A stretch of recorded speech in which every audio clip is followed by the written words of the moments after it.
आओ सुनो आज एक कहानी। एक शख्स को मैंने चाहा था, दिल में उसके घर बनाया था।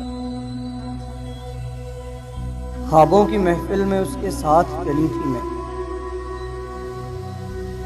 एक शख्स को मैंने चाहा था, दिल में उसके घर बनाया था। वो जब भी राहों से गुजरता था, चुपके चुपके उसे देखा करती थी। जब नजर ना वो आता था, बेचैन में हुआ करती थी। ख्वाबों का एक महल बनाया था, यादों को उसने सजाया था। हंसते खेलते दुनिया से बहुत दूर थे हम। फिर यूं हुआ एक दिन वो शख्स ख्वाबों का महल तोड़ गया। वो हाथ रास्ते में छोड़ गया। दौलत के पीछे भागा था, वो मोहब्बत से भरा महल हाथों से तोड़ गया। उसके जाने का गम नहीं करती मानी,